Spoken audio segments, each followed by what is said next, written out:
The world just witnessed the most pathetic celebrity apology ever. I'll play the clip in just a minute, and it's 100% real.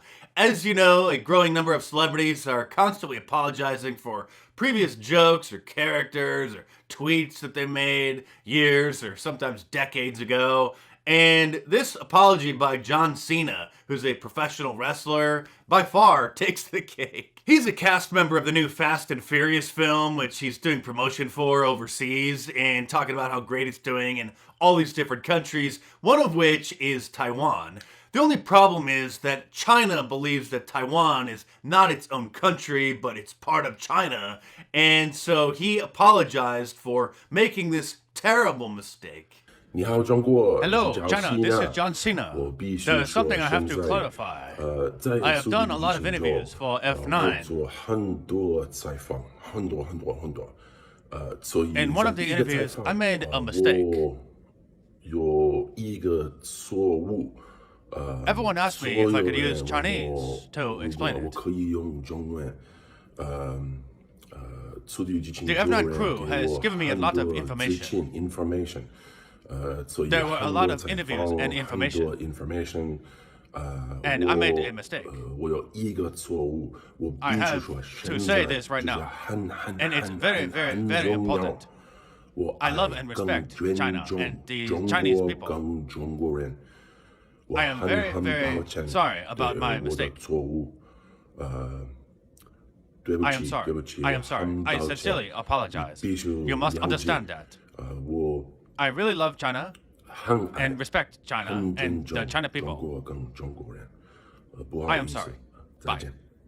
He does speak Mandarin. I know it's a surprise, but the video is real. He didn't post it on his Instagram or Twitter account. He recorded it, and then I think it was posted on the official Fast and Furious account on China's state-approved Facebook knockoff, because they don't allow Facebook or Twitter or any of those services over there. So it was posted on China's state-run social media service. Recently, China became the biggest market for Hollywood movies, and so studios won't produce movies unless they can be distributed in China, and so they're not going to make movies anymore about how bad communism is or depicting China in a negative light. And in many cases, I did a whole video about this actually called How Hollywood Bows to China, which you should go and check out if you missed it. But they'll change scripts, like the remake of Red Dawn initially had China invading America, but then the studio realized that they wouldn't be allowed to distribute the movie overseas, so they changed it to North Korea. Whole bunch of little changes like that and large changes. Films don't get made because, like I said, they can't get distributed in the largest movie market in the world, then they're not going to get made. So John Cena got that call from his Hollywood handlers that his little mistake just jeopardized the distribution of his new film throughout all of China, and he definitely went above and beyond sucking up to Xi Jinping to atone for his sin of disrespecting the next world's superpower. You do know that the globalists' plan is to destroy the United States through hyperinflationary depression and outsourcing all of our jobs and turn us into a drag queen wasteland so that China can rise up and be the world superpower, right? And speaking of China lovers, LeBron James is facing some heat over the vaccine because, well, it looks like he doesn't want to take it. And as you know, not taking the vaccine in the eyes of the Democrats is tantamount to treason. Really, really important segment right here. Please sit down, watch it. Basketball superstar LeBron James won't say whether he has received or will receive the coronavirus vaccine. James, outspoken on social issues like racial justice and voting rights, very outspoken, says his own vaccination status is not a big deal. Do you mind me asking if you're confirming that you did get the vaccine? It's not a big deal.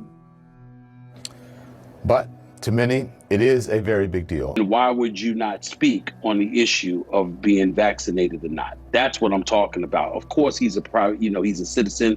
He's entitled to his privacy. We all know that. Mm-hmm. And LeBron James is the ultimate role model. He's an incredible athlete, an incredible humanitarian as far as I'm concerned, one of the best people we've ever seen in the world of sports. But on this particular issue, his unwillingness to divulge where he stands and why he feels whatever it is that he feels I'm going to say that it's flagrantly inconsistent with all the positions that he has taken and the reasons he has used for taking those positions.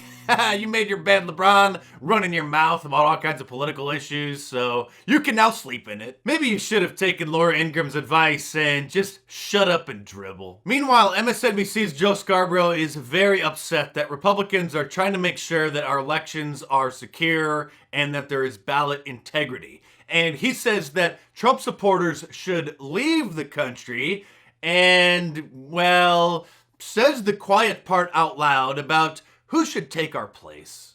America, love it or leave it. If you don't have respect in American democracy anymore, if you don't respect Madisonian checks and balances, if your guy doesn't win, if that's the new rules of engagement for this great republic, then just leave our country.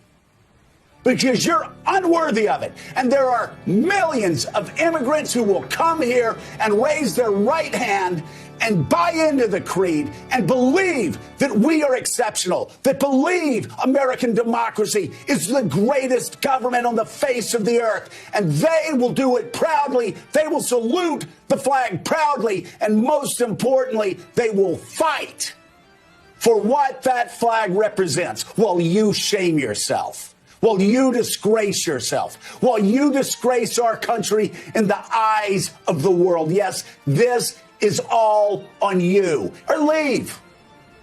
Or leave.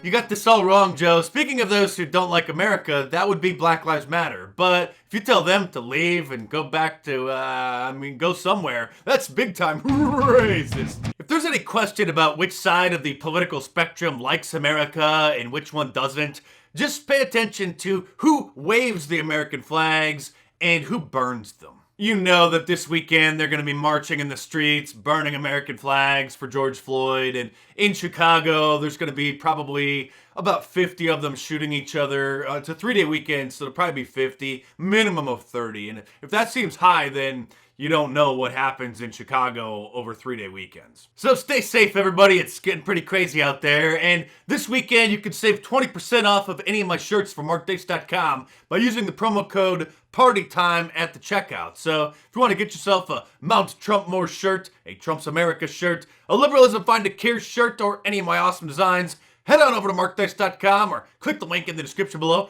Enter the promo code PARTYTIME at the checkout to save 20% and check them out.